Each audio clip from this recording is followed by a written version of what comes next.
Before science had equations, before experiments had controls, before reality was broken into variables and tested under artificial conditions, humanity still needed explanations. Early humans lived inside systems they could not predict or control. Storms arrived without warning. Illness appeared without visible cause. Crops failed despite effort. People died suddenly and without explanation. Survival depended not only on strength or skill, but on interpretation. To live in such a world required a framework for understanding reality, and long before science, that framework was magic. Modern archaeology and anthropology often describe ancient magical systems as symbolic, mythological, or psychological coping mechanisms. These beliefs are framed as primitive attempts to explain a world that had not yet been rationalized.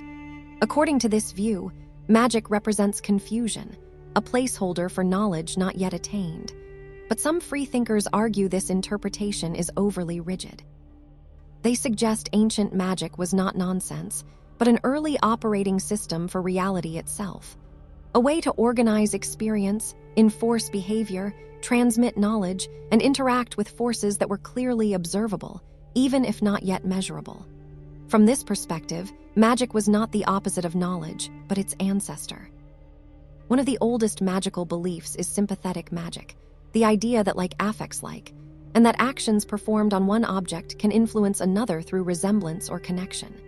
Across ancient cultures, this belief appeared in rituals involving effigies, drawings, dances, masks, and symbolic acts intended to shape outcomes in the real world. Mainstream anthropology classifies sympathetic magic as symbolic thinking, a mental shortcut used before causal reasoning was developed. But some independent researchers argue sympathetic magic reflects early pattern recognition. Humans noticed correlations between actions and outcomes even when mechanisms were unclear. Ritual reinforced those associations. Over time, belief itself became a mechanism for shaping behavior, expectation, and perception. Modern placebo effects demonstrate that expectation alone can alter physical experience. Branding, advertising, and behavioral conditioning still operate on this same principle. The belief that symbols influence reality never disappeared. It simply adopted scientific language. Blood has been regarded as a source of power in nearly every ancient culture. It was consumed, spilled, preserved, feared, and revered. Archaeology often frames this belief as symbolic, tied to fertility, sacrifice, lineage, or spiritual essence. But some freethinkers argue blood's importance emerged from observation rather than myth. Blood loss leads to death. Bloodlines transmit traits. Blood exposure spreads disease. These outcomes were consistently observed long before biology existed as a discipline. Blood was not merely symbolic, it was causal. It marked life and death with a clarity no other substance could match. Even now, blood remains central to medicine, genetics, identity, and law. Transfusions save lives. DNA traces ancestry. Blood tests determine health. The belief in blood's power never vanished. It was formalized. Many ancient cultures believed that knowing a person's true name granted power over them. This belief appears across mythologies, religious texts, and ritual traditions. It is often dismissed as linguistic superstition, a misunderstanding of identity and agency. Yet some independent thinkers suggest naming was an early form of control. To name something was to define it, categorize it, and make it legible to others. Names allowed individuals to be tracked, remembered, summoned, punished, or honored. In small societies, knowing someone's true name meant knowing their lineage, obligations, and vulnerabilities. Modern identity systems operate on the same principle. Legal names, usernames, identification numbers, biometric data, and digital profiles reduce individuals to manageable records. What was once described as magical control may have been administrative power in its earliest form. Ritual sacrifice is commonly interpreted as symbolic appeasement of gods or spirits. Archaeologists often emphasize belief over function, framing sacrifice as emotional or spiritual excess. Some freethinkers argue sacrifice served a practical role in early societies. Sacrifice redistributed resources, reinforced hierarchies, and created shared loss that bound communities together. It imposed cost, and cost created commitment. By giving up something valuable, individuals demonstrated loyalty to the group and its rules. Modern societies still operate this way. Time, labor, money, and personal freedom are sacrificed in exchange for stability and belonging. The language has changed, but the structure remains intact.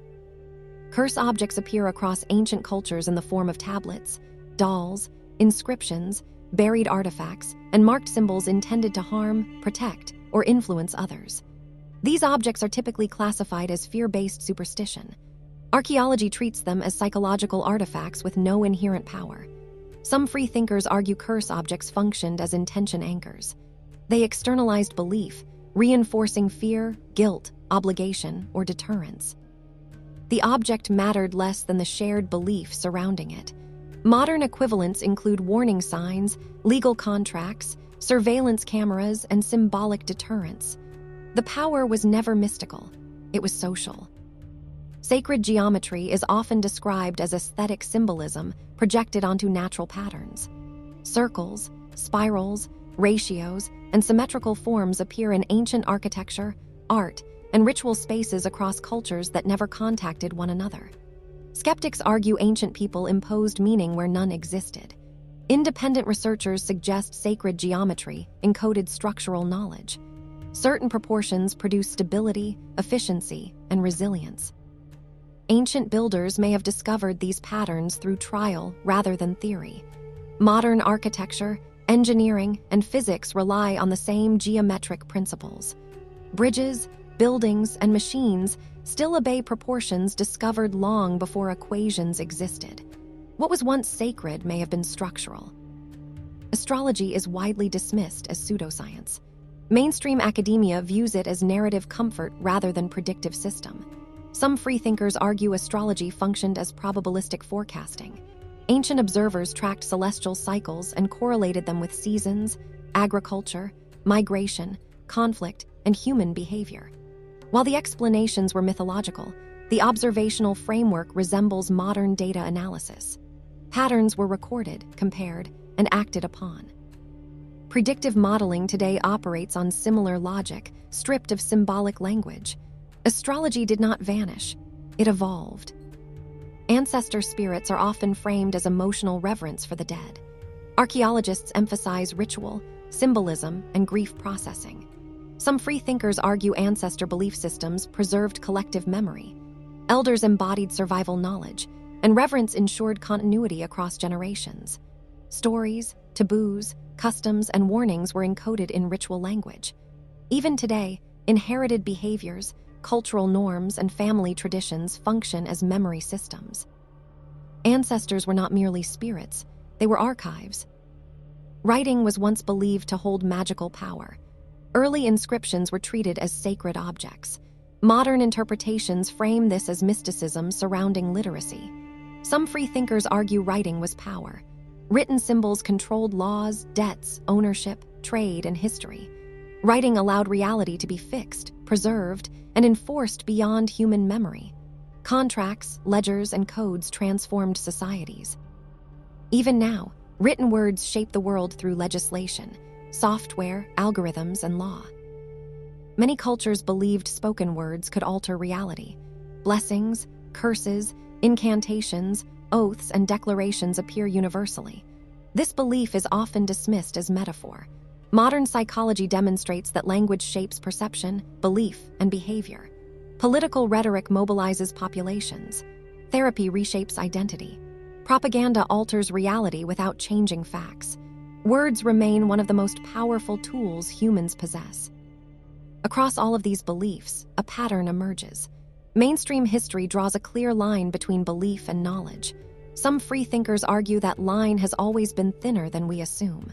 Perhaps ancient magic was not ignorance, but an early interface with reality, built from observation, reinforced by ritual, and maintained through belief. The question is not whether these beliefs were true. The question is whether we ever stopped using them.